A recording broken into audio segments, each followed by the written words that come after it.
smell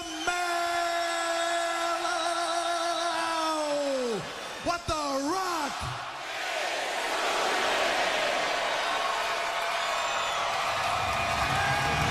Before everyone could smell what The Rock was cooking, Dwayne "The Rock" Johnson was on a field in South Florida chasing down opposing quarterbacks as a defender at the University of Miami. Now a Hollywood superstar who still leans heavily on his background of being a struggling football player, and then as his time as a WWE superstar, this once rebel youth has transformed into one of the highest paid actors ever. People's sexiest man alive, and at 49 years old is still raking it in the film and television industry. Originally though, The Rock put his blood, sweat, and tears into contributing to one of college football's fiercest defenses and following his dream into professional football. And it's a story that many of us can take a huge lesson from, as this is a tale that unfortunately ends in heartbreak. So what's going on, guys? Your boy Mike here, and today we're going to be covering the career of Dwayne "The Rock" Johnson. However, we're not going to be covering his acting career. Rather, we're going to be covering his football career, as his struggle is filled with plenty of lessons that we could all take something from. Now, before we get to the content, just a quick reminder, this channel is giving away a PlayStation 5 or an Xbox Series X to a subscriber that turns on our notifications on this channel. We're going to announce the giveaway winner in the middle of September, and now that we get all that out of the way, break!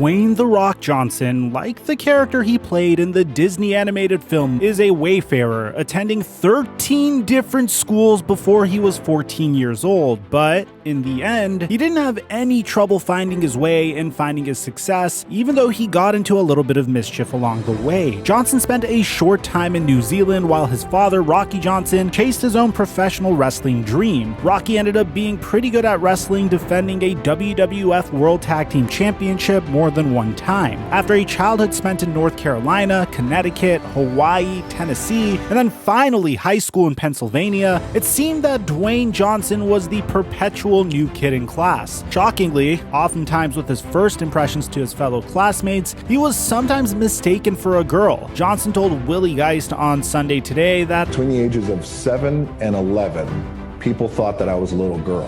Why? Because I had really soft features and I had really soft afro hair. Johnson quickly outgrew the pretty boy stage to develop into a behemoth of a man who excelled in football, track and field, and on the wrestling team during high school. During high school, Johnson was a troublemaker, getting arrested multiple times and not getting along with any type of authority. His attitude changed fairly quickly when he was introduced to football, and that introduction was thanks to an untimely run-in with a teacher at Freedom High School in Bethlehem, Pennsylvania. A 15-year-old Johnson, standing 6 foot 4 inches tall with a very bad mustache, got into an argument with Jody Swick, a tough guy teacher, for using the teacher's lounge bathroom. Johnson stared the teacher down when he reprehended him, but felt a wave of guilt come over him later that night for his actions towards the teacher. The next day, Dwayne found Mr. Swick and apologized as they shook hands. The teacher asked Johnson to do him a favor, to come out to the field the next day and to try out for the high school football team. As for Swick, Johnson said of him that he became like a father figure to me and a mentor. Johnson displayed outstanding skills, ferociously hard work ethic, and had a huge chip on his shoulder. It was soon very evident that he would have an opportunity to play at the next level in football. And it didn't hurt that he was a huge gargantuan human being either. As a junior in high school, he stood taller than most on the basketball team and weighed in at 230 pounds. He earned high school All-American status his senior season, and then colleges came calling, with him receiving offers from Penn State, UCLA, Clemson, Florida State, and other great football schools. Yet in the early 1990s, there was only one team that a defensive tackle like Johnson would want to play for, and back then it was the University of Miami, and the school presented Johnson with a full ride sponsorship. Now, by the time Dwayne Johnson stepped onto the Miami football field, he had towered at 6 feet 5 inches tall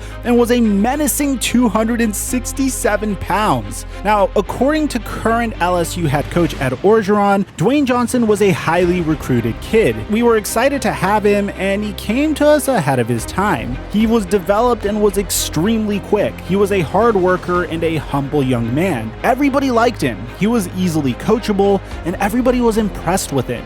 He came in and played a lot as a freshman. Johnson, even though he was perhaps one of the biggest players on the team, didn't even make the starting 11 and eventually was put further back on the depth chart, playing behind more highly touted players. He did make one start during his 4-year career at the U and appeared in 39 other games. During his time in a Hurricanes uniform, Johnson managed to make 77 tackles and 4.25 sacks. The 1991 Miami Hurricanes were national champions, and Dwayne Johnson had established himself as a quality freshman, but there was just one problem. When you're on a roster with an absolutely transcendent pass rusher like Warren Sapp, it may be difficult to get playing time. Facing Sapp would be one of the few times in Johnson's life that he would lose a battle. Warren Sapp recalls the story of meeting Dwayne Johnson for the first time, stating, Dewey walks in and he says, "What are you doing here?"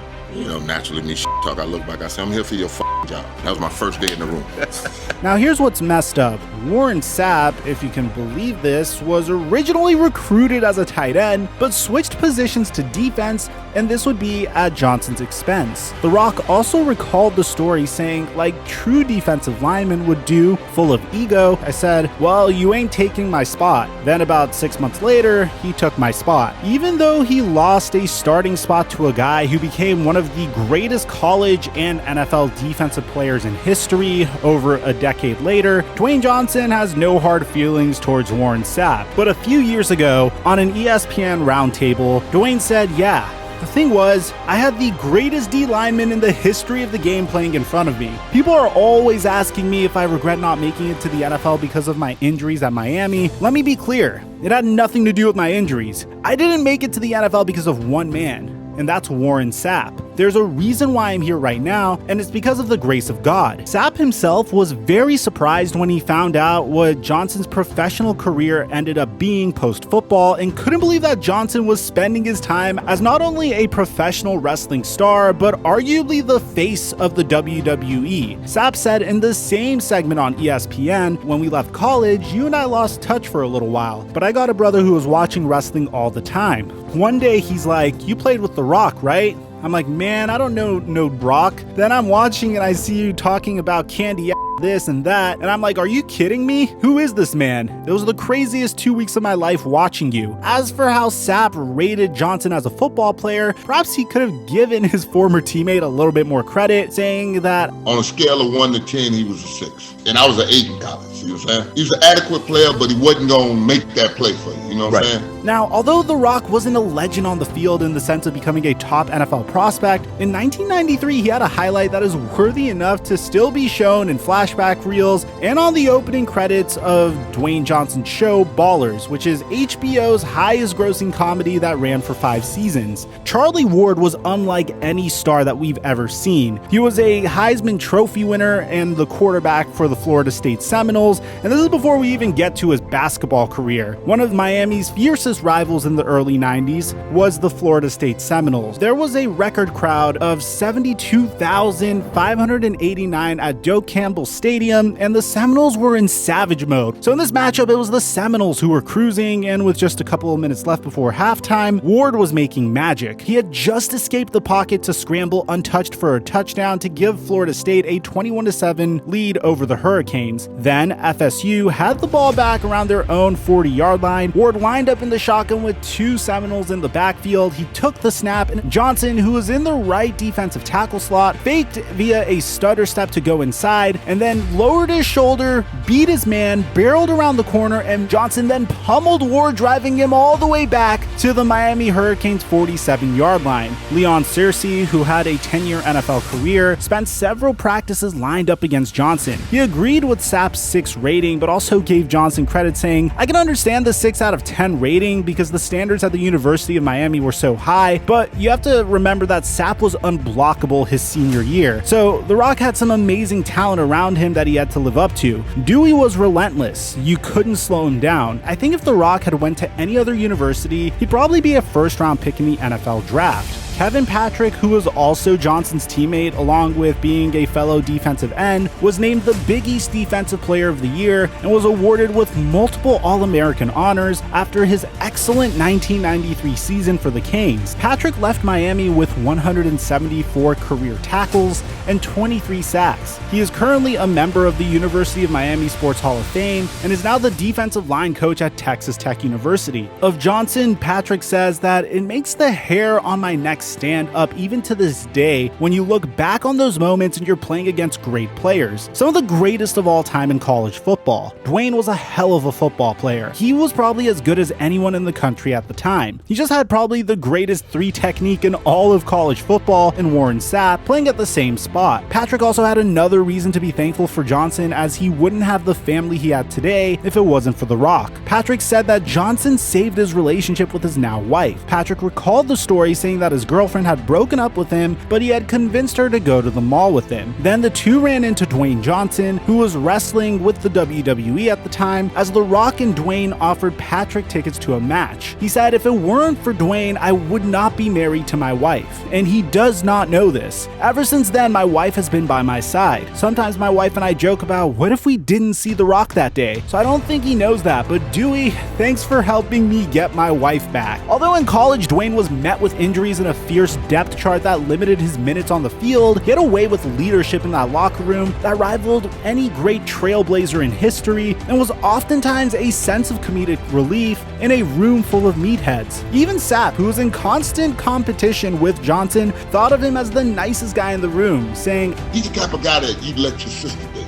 I mean, real good guy, real charismatic." In 1995, Johnson was hoping to get drafted, but the NFL unfortunately never called. He said that this is when his depression started, and he recalls, "I didn't want to do anything. I didn't want to go anywhere. I was crying constantly." Eventually, you reach a point where you are all cried out. Dwayne wasn't going to give up his goal yet. He attempted to play football professionally and made the Canadian Football League's Calgary Stampeders roster. The Stampede was another football powerhouse in the sense that they competed for the Grey Cup, Canada's version of the Lombardi. Johnson's former Stampeders teammate Will Johnson, who was a defensive lineman, said of that Calgary team, "We didn't lose much. We won 1 Grey Cup. We should have won 5. Quarterback of the Stampeders in 1995 was a stud by the name of Doug Flutie. Doug Flutie in Canada is kind of like how Tom Brady is here in the States. No, I'm serious, he really is. However, for Johnson, he didn't get much time to prove himself in Canada. After just a couple of months, he was cut by then head coach Wally Buono and left with less than $10 in his pocket. The Rock tweeted in 2011 that in 1995, I had $7 in my pocket and knew 2 things. I'm broke as hell, and one day I won't be. Johnson's former CFL coach Buono said this about him in an interview with BCLines.com in 2016. "Dwayne was always an upbeat kind of guy, very positive. What you see today is what he was. Always a big personality, a good guy,